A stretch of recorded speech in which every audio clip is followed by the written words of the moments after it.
Assalamualaikum warahmatullahi wabarakatuh. Saudaraku yang selalu dirahmati Allah. Bersama Ustadz Hanan Attaqi, kita akan mengkaji bahwa amal tidak bisa dilakukan dengan iman yang lemah. Assalamualaikum warahmatullahi wabarakatuh.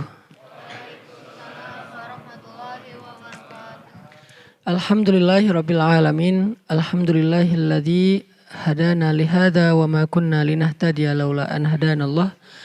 Asyhadu an la ilaha illallah wahdahu la syarikalah wa asyhadu anna Muhammadan abduhu wa rasuluhu la nabiyya ba'dah.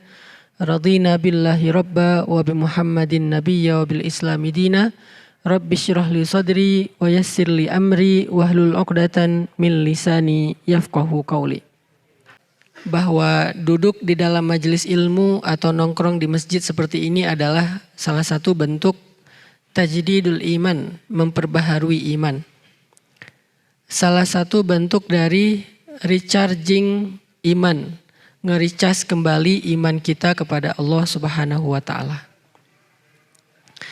Karena al-imanu yazidu wa yanqus, iman itu naik turun, sehingga ketika kita membiarkan iman itu enggak dicas dalam beberapa waktu, maka iman yang lemah, iman yang sedang turun itu akan berpengaruh kepada amal kita. Jadi modal beramal itu bukan fisik, bukan waktu, bukan juga harta. Jadi ada orang yang gak sanggup ke masjid, itu bukan karena dia lemah fisiknya. Ada orang yang tidak sanggup baca Al-Quran, bukan karena dia gak punya waktu. Ada orang yang gak sanggup untuk memberi makan anak yatim, bukan karena dia gak punya harta. Ada orang yang gak sempat untuk melakukan sholat berjamaah, bukan karena dia sibuk dan dia lagi banyak kerjaan. Tetapi semua kebaikan yang tidak bisa dilakukan itu sebabnya karena imannya sedang lemah. Kalau imannya lagi kuat, maka keterbatasan fisik tidak akan menjadi excuse. Saya sering cerita, ada orang yang datang ke masjid bolak-balik, padahal fisiknya lemah. Misalnya kakek-kakek, yang rumahnya jauh dari masjid, yang tenaganya sudah mulai lemah, bahkan kakinya gemetar untuk berjalan, tapi kakek ini selalu istiqomah ke masjid walaupun fisiknya lemah. Sedangkan kita anak muda yang fisiknya kuat, yang insya Allah gak akan gemetaran kaki kita kalau naik tangga, ternyata gak sanggup ke masjid seistiqomah kakek ini. Itu menjadi bukti penyebab dari kita tidak beramal bukan soal kuatnya fisik, tapi soal iman. Begitu juga dengan masalah keluangan waktu, masalah kelapangan rezeki, dan lain-lain. Faktor-faktor yang saya sebutkan tadi itu bukan alasan utama seseorang tidak baik dalam beramal. Alasan utama dan yang paling mempengaruhi amal kita itu adalah kondisi iman. Sehingga kalau kita ingin lebih baik lagi dalam amal solih, ingin lebih sempurna lagi dalam ibadah, hal yang harus kita lakukan adalah kita harus rajin-rajin charging iman, memperbaharui iman. Dan charging iman yang paling baik itu dengan cara duduk di dalam majelis ilmu ataupun mendengar nasihat-nasihat yang baik. Itulah kenapa majelis ilmu itu penting dan diadakan secara rutin. Kenapa banyak banget sih kajian-kajian keislaman? Bukan sekedar untuk nambah wawasan sebetulnya. Karena kalau sekedar untuk nambah wawasan, kita bisa baca sendiri. Kalau sekedar untuk nambah wawasan, kita bisa nonton YouTube. Tapi efek kepada hati dan iman itu beda dengan kita duduk di dalam majelis ilmu. Apalagi kita datang dengan persiapan yang baik. Kita persiapkan sebaik mungkin.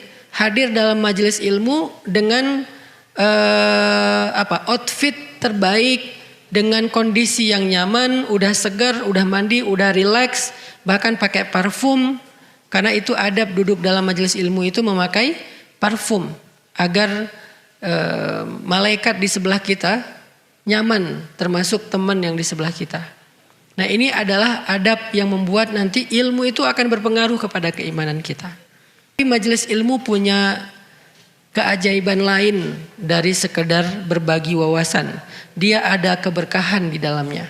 Yang kita tahu hadisnya, ketika orang berkumpul untuk mencari ilmu dan berzikir kepada Allah, maka malaikat akan menaungi mereka dan berselawat untuk mereka. Itu enggak didapatkan di dalam cara-cara yang lain selain duduk di dalam majelis ilmu. Ternyata iman juga berpengaruh bukan hanya kepada amal kita, tapi iman juga berpengaruh kepada perilaku kita.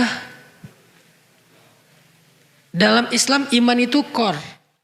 Dia itu asalah, dia itu akar dari banyak hal dalam hidup kita.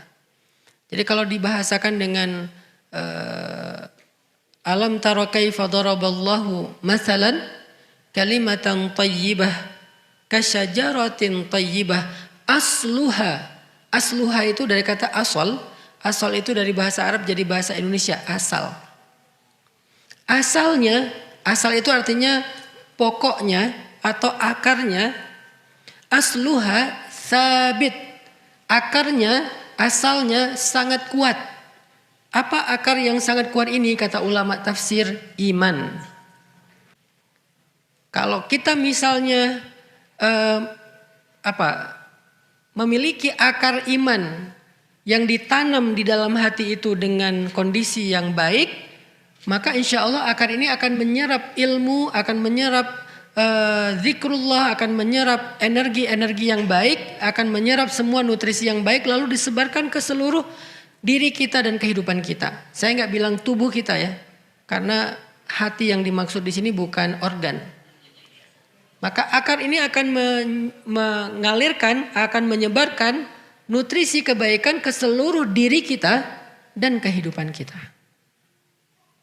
Tapi begitu akar ini keropos, begitu akar ini rusak, begitu akar ini nggak kuat, lemah karena cuma satu akar, maka kondisi diri kita dan kehidupan kita juga akan berpengaruh kepada yang tidak baik. Itulah kenapa iman itu harus di-refresh. Dia berpengaruh bukan hanya kepada amal solih atau ibadah. Dia bahkan berpengaruh kepada perilaku kita. Kayak gimana maksudnya Ustadz? Iman mempengaruhi behavior, perilaku kita, akhlak kita. Nabi SAW bersabda, "Man kana yu'minu billahi wal yaumil akhir falyakul khairan aw liyasmut." Man kana yu'minu billahi wal yaumil akhir falyukrim dhaifah. Man kana yu'minu billahi wal yaumil akhir falyukrim atau falyuhsin ila jarih atau falyukrim jarah. Kalimat awalnya sama, man kana yu'minu billahi wal yaumil akhir. Tapi dampaknya beda-beda. Yang pertama, siapa yang beriman kepada Allah dan hari akhir, hasilnya hendaklah dia berkata-kata baik atau diam. Itu perilaku. Kalimat yang lain, hadis yang lain, siapa yang beriman kepada Allah dan hari akhir, hendaklah dia memuliakan tamunya. Itu juga perilaku. Siapa yang beriman kepada Allah dan hari akhir, hendaklah dia berbuat baik kepada tetangganya. Itu juga perilaku. Artinya perilaku, akhlak dan karakter kehidupan kita sehari-hari ternyata dipengaruhi oleh kondisi iman. Terutama dalam kondisi-kondisi sulit. Kalau kondisi normal mungkin nggak ketahuan nih betapa penting peran iman dalam mempengaruhi perilaku. Ketahuannya pas lagi kondisi sulit atau ada ujian. Apa dasarnya?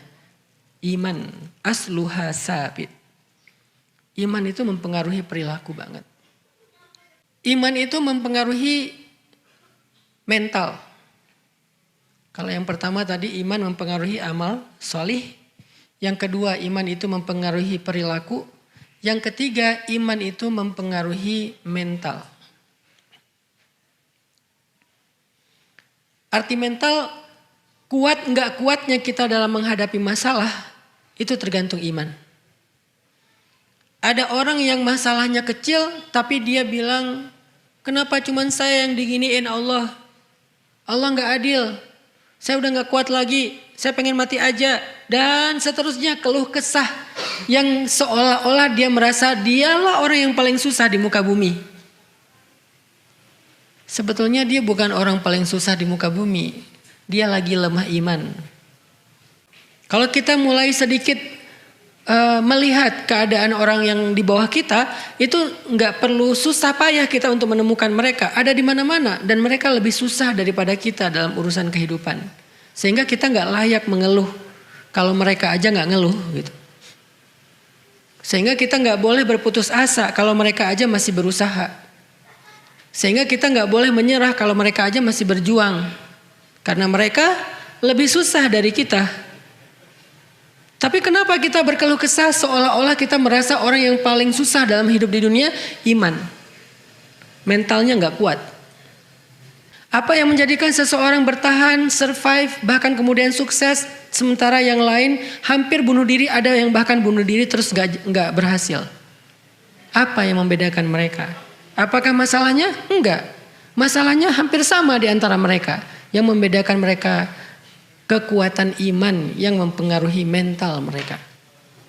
Jadi kalau hari ini banyak yang mengalami masalah mental atau mental illness, apapun namanya, mau bipolar, mau skizo, mau apapun namanya, maka harusnya hal yang perlu kita kuatkan adalah akar dari diri kita. Akar dari diri kita itu ada di dalam hati, namanya iman. Itu yang harus dikuatkan. Iman yang mengajarkan dia bertahan, karena iman akan mengatakan la tayasu min rahmatillah, jangan berputus asa dari rahmat Allah. Inna nasrallahi qarib, pertolongan Allah itu sudah dekat. Bertahan, sabar.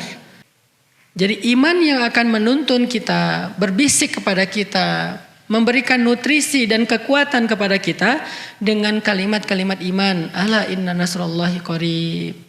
La haula wala quwata illa billah. La haula itu bukan kalimat orang yang sedang kaget. La haula wala quwata illa billah. Bukan.